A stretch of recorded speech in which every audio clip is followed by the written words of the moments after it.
Hey there, welcome back to Multimedia 110 Visual Communications and Design. I'm Curtis Stage. Today's lecture is on the principles of design and art. Now we're going to cover the elements in the readings. So in this lecture we're going to talk about the principles, and we're going to talk about a few of them, 7 of those principles. There could be more or less, but we're going to talk about 7 main ones. So in any art and design we have elements and principles, right?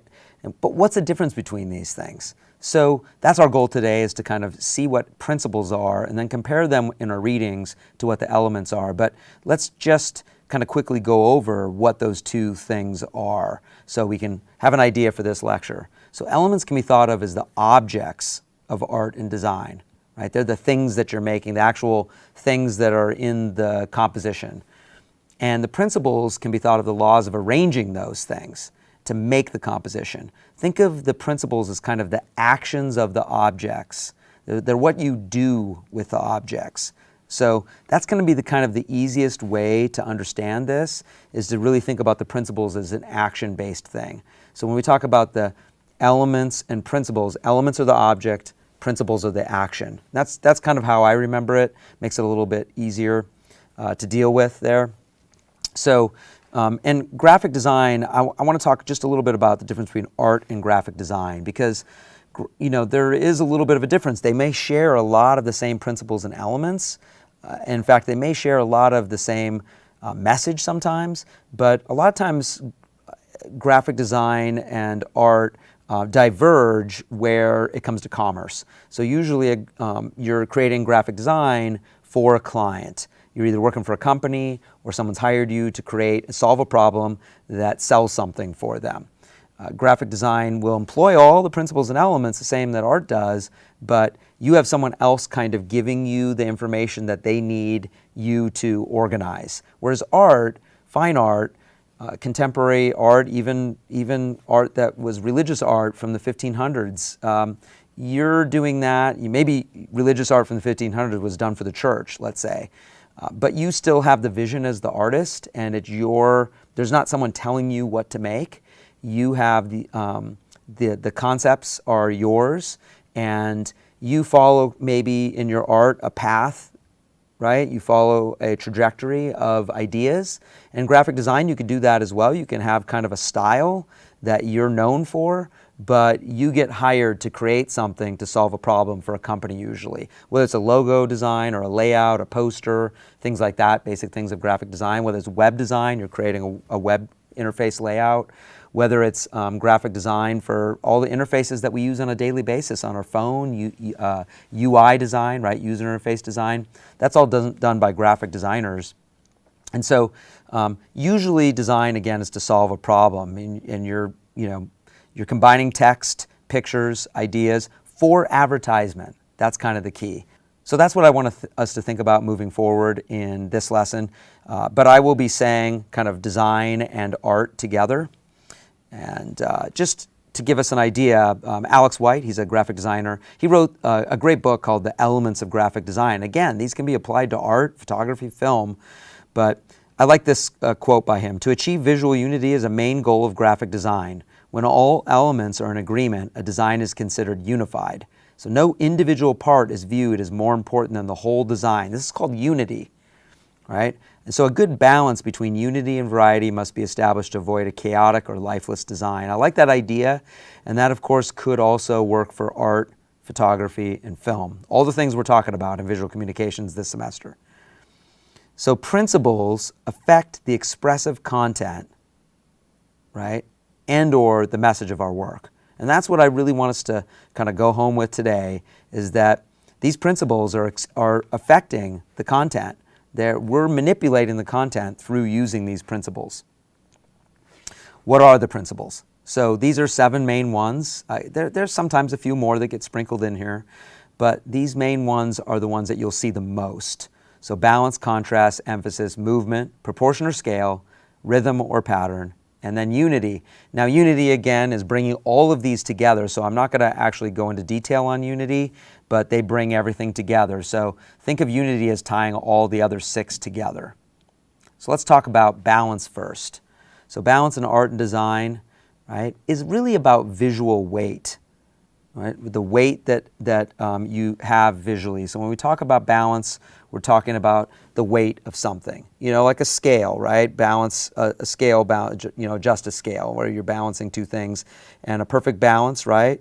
You've got these things weighted both the same, and I guess we are attracted to balance. Maybe humans, just in general, balance is kind of an important thing in our lives. I kind of think about it this way: is that a lot of these principles are things that we're attracted to as human beings for some reason. And we always say, I need balance in my life. So just as a concept, balance is kind of important to us. But also physically, we walk around on two legs. We, hopefully have a pretty good sense of balance. When we're listening to music, we want the music to be balanced in both ears. You don't want it to be louder in this ear and not as loud in this ear, usually. Although if you're listening to music and one instrument's louder and one's softer over here, or if you're watching a movie and one sound swooshes by you and it's loud and then there's some soft talking over here, that can create, that's a different kind of balance, that's asymmetrical. So we have two kinds of balance, symmetrical and asymmetrical, and we'll get into those in a second. But these things can, placement of your objects is key for this. So where you're placing your objects is the important part. And so that's what we want to kind of look at, right? But you can also create tension and anxiety and imbalance in our audience, and the visual balance can be broken. So this painting is a famous painting. If you go to the Sistine Chapel in Rome, this is Michelangelo. This is painted back in 1512, pretty amazing. Of course, many of you have probably seen this thing, and it's got this idea of balance. Now, you'll notice that God is a little bit higher than Adam, slightly. So while there is a visual balance here in that the two figures, are taking up around the same amount of space, God has been placed a little bit higher in this composition.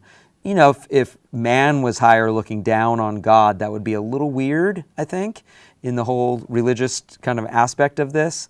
So the painting in this part of the Sistine Chapel is very balanced, but you'll also see that the shift just slightly up on the side of the right side of the painting and again, this is on the ceiling, by the way, of the Sistine. So he's painting this on his back.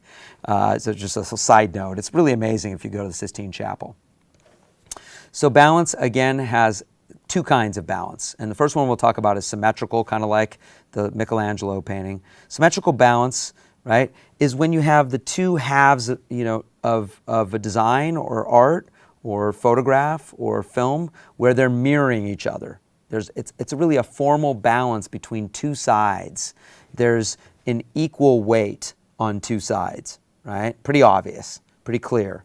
And so we can use this as an advantage. And so then the question is why, right? Why would you do that in a design? Why would you create something with equal weight, with two things being in complete balance? So that, as an artist, as a designer, you have to come to terms with, why are we creating a perfect balance here? In this film, why are these two characters the same size and perfectly balanced on the screen in their conversation? That could add meaning to what you're creating as an artist. So balance, again, is going to try to help you, well, all of these principles are going to help you create meaning, but balance could have a real meaning in terms of your what you're trying to communicate, right? And so you have to think about that as an artist. When you're using balance, what kind of meaning are you communicating? And so you'll see back on here, the Time magazine cover, it's creating it's a perfect balance here. What kind of meaning is created within this balance, right, for this political image here. In the Mad Men in the middle, you've got this, not only do you have a perfect balance between the characters, and the man is a little higher than the woman in this, but you also have kind of you're balancing the left and right in terms of their light and dark, right? So balance can also sometimes involve contrast, which is another principle that we're going to talk about.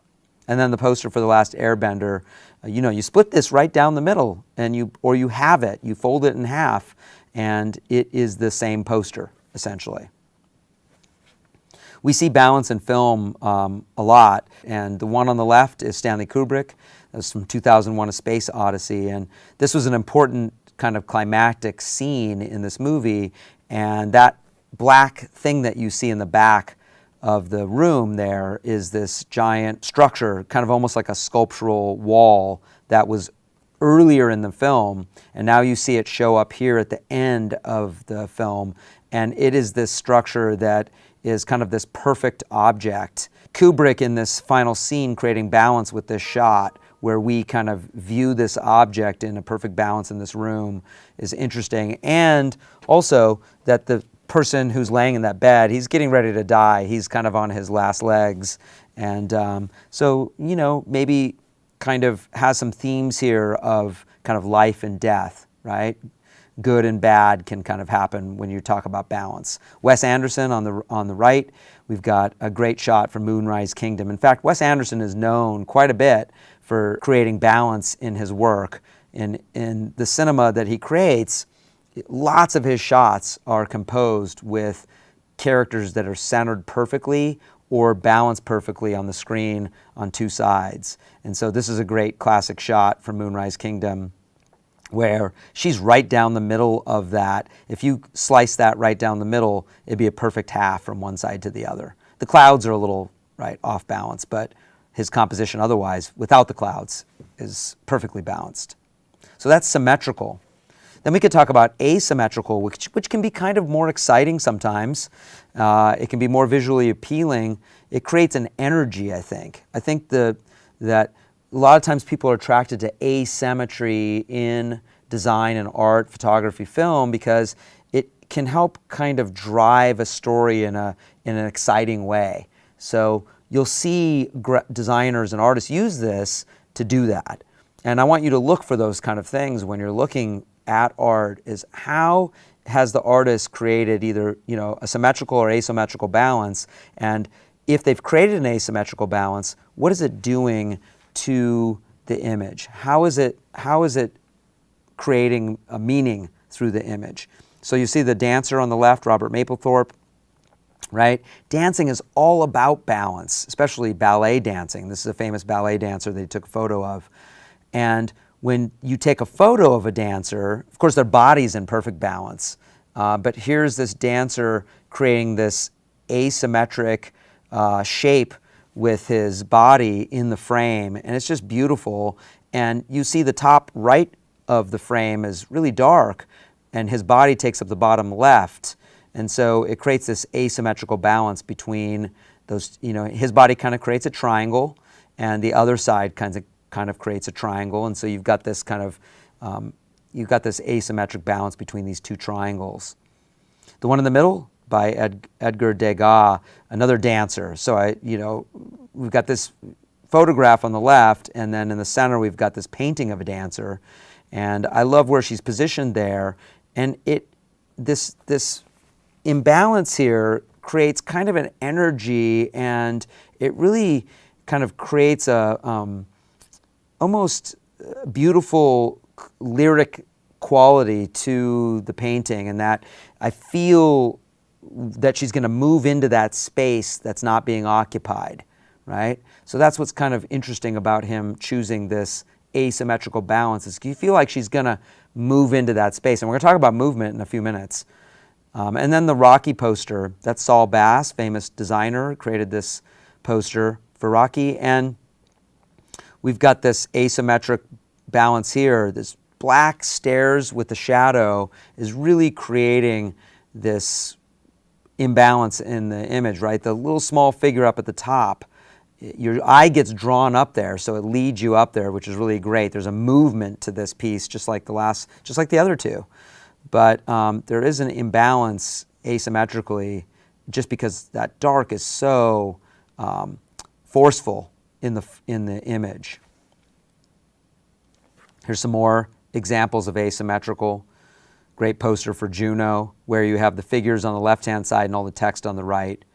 And that fits for this movie. The themes of this movie, this imbalance of the characters, kind of fits, and kind of what happens with them in their lives. And then Annie Leibovitz took this photo on the right. She kind of recreated some Disney characters and really made them amazing. And I just love the balance here. Obviously being asymmetrical is important because it's showing where she came from, right? That she came down those steps from the castle, and we're seeing her now here.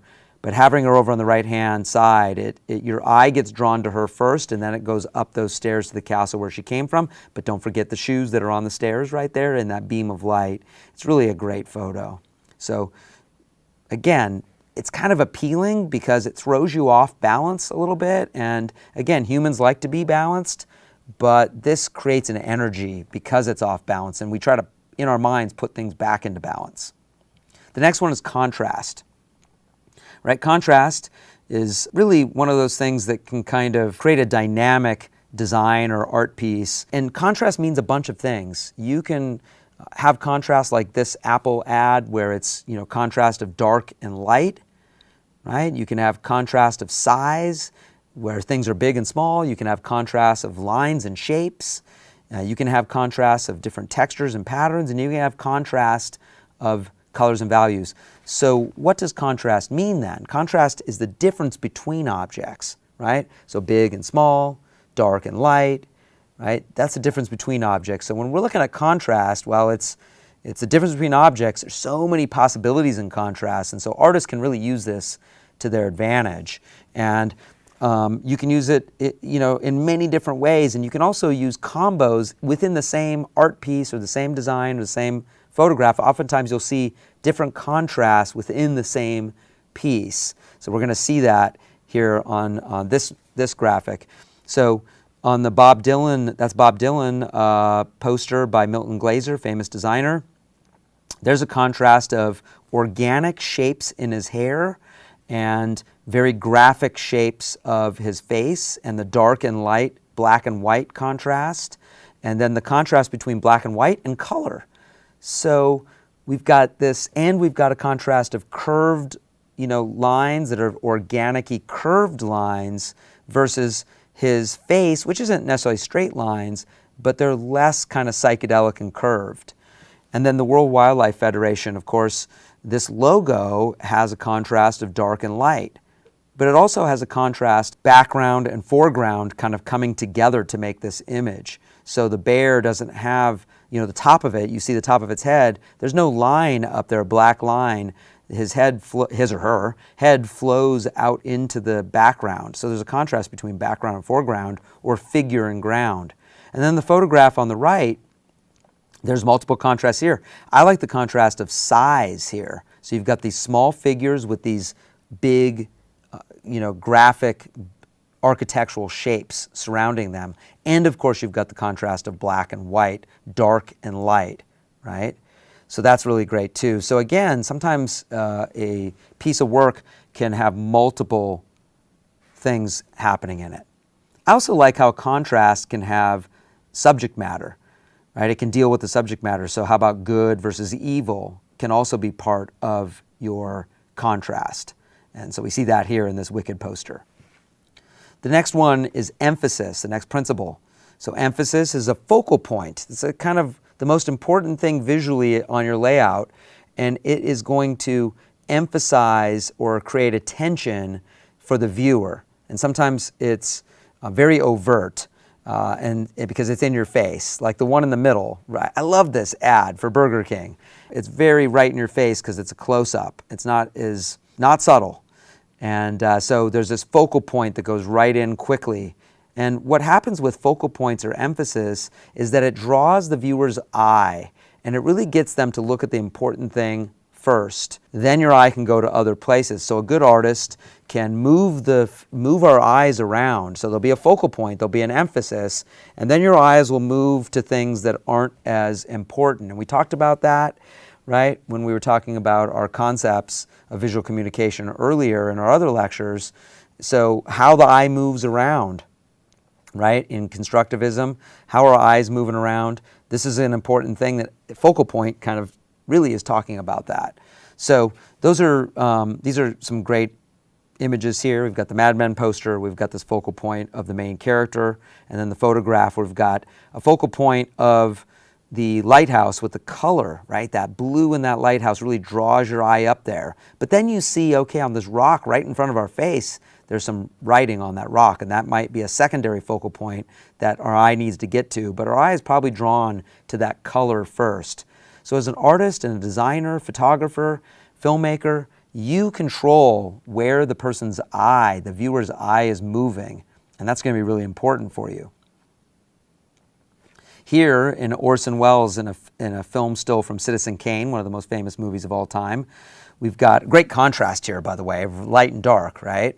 But we also have this focal point of this light beam, right? Obviously, there's these figures here have something important information on this table, and our eye has to be drawn down to it. And I love how this, beam here has created a focal point directly down to where we need to look. So it moves your eye in the space, and then you move around and look at these three figures, but that beam of light really forces your eye down to that white piece of paper. It's really great. The next one is movement, right? So movement, good design and art controls the eye's flow throughout the work. And the flow of lines can move the eye across the layout. So here we see some examples. And the one on the left is painter Wassily Kandinsky, and this is all just shapes, right? There's no objects that look like they should be necessarily moving, but the way the shapes are arranged creates this feel of movement. So I really love that as an example of, in fine art, where it feels like these things are moving, and part of it's the size, right? And part of it's the directionality of the lines. And then the two graphic images for the Olympics. Really easy to talk about movement with sports, clearly. But I thought these were great graphic design posters talking about movement, right? How our eye moves through the design, but it also can be about movement, right? About the physicality of movement. But it's also, but remember, it's about how our eye's moving around the layout. These two right here, clearly opposites. One's an ad for the Olympics, poster for the Olympics, and the other one is Van Gogh's Starry Night. I didn't even need to put the label on there. I'm sure you guys all know Van Gogh's Starry Night at this point in your lives. So, but they both have stars in it. I thought it was interesting, right? Both deal with stars, both have movement going on, but in completely different ways, and our eye is moving across these in a different way. And in Van Gogh's Starry Night, it's so dynamic how our eye is moving around with all the twists and turns of those swirls in the sky, and then you move into those trees and then down into the town. And the movement in the stars for the Olympics, it's really linear across a horizontal plane. Your eye isn't moving up and down so much, it's moving back and forth quite a bit. And it really implies movement of running in a way, right? I feel like that those three stars are exemplifying running. And then movement here, you've got a Marcel Duchamp painting, and he was trying to make a Cubist painting where he was creating movement through time in one painting. And so that was really interesting. And then this painting right here, taking this photo of the tennis player, we're seeing slow shutter speed. So you're seeing this movement all in one photo of a whole action of a tennis player. Really, really cool. So you can have physical movement, but remember, it's how you're forcing the viewer's eye to move through the scene. I really love the Russian photographer Alexei Tidorenko. So he uses a slow shutter speed technique to imply movement in his photographs. And if you get a chance, look him up and see some of his other work. It's very ghostly and beautiful. They're not scary. They're just like these kind of, they just feel so otherworldly. And what he does is he leaves his camera shutter really slow and has the camera open for a long time as all this movement is happening in front of it.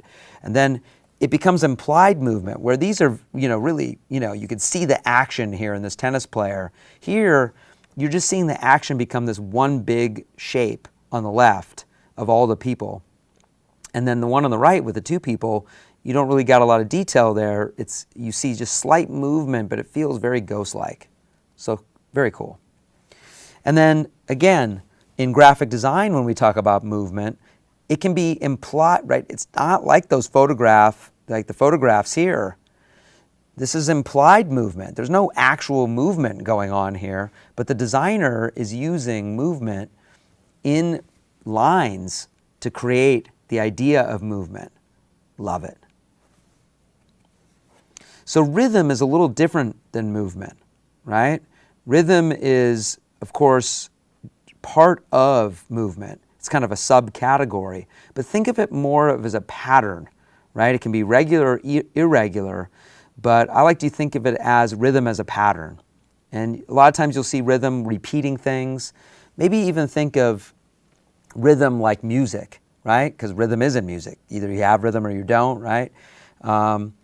So think of, when you think of rhythm for visual communication, think of it like music works, where you have kind of beats, right?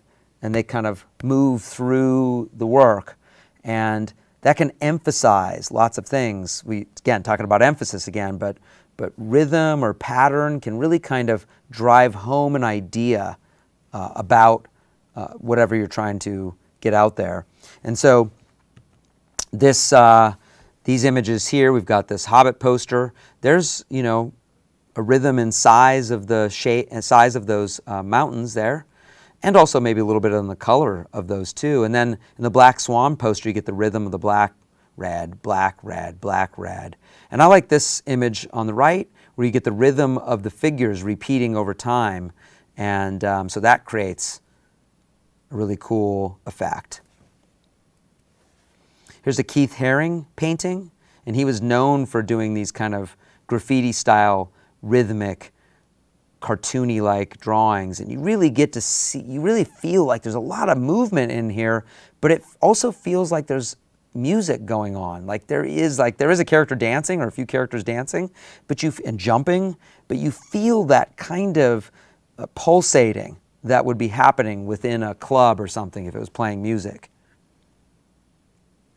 And then here's a kind of rhythm that kind of creates this flow, right? So this is a LA artist, Dion Johnson. He's a good friend of mine, and he creates amazing, huge paintings that obviously deal with movement. But I like how there's a rhythm of the colors. The alternating colors create a rhythm within the painting, right? This big center area on either side. Well, also, let's talk about balance here, right? But we also have these big center areas that give us a break from the pattern.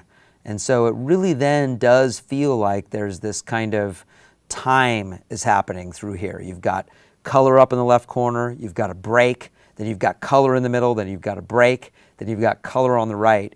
And it feels like time is occurring, right? You're going through steps for something. At least that's what I feel when I look at it. All right, the next one is proportion. And of course, that's the relationship of size. So think about size and proportion. And we can communicate relationships between objects and the level of importance with proportion. So this is a great photo by one of my favorite photographers, William Eggleston.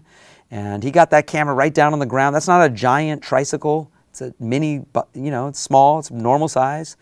But by putting the camera close to it and down on the ground, he created this, crazy proportion here that's really out of whack to the rest of the environment around it. And it adds to the meaning and the idea of his work. Here's some proportion in some advertising right on the left. Really great use of proportion there. And then on the right, the Cirque du Soleil poster. We've got this idea of size creating meaning. We also have focal point on that one too, right? Emphasis. So creating relationships between size is important for proportion. All right. So that has been lecture number 5 in the principles of art. So remember, in your readings, we're going to talk about the elements of art.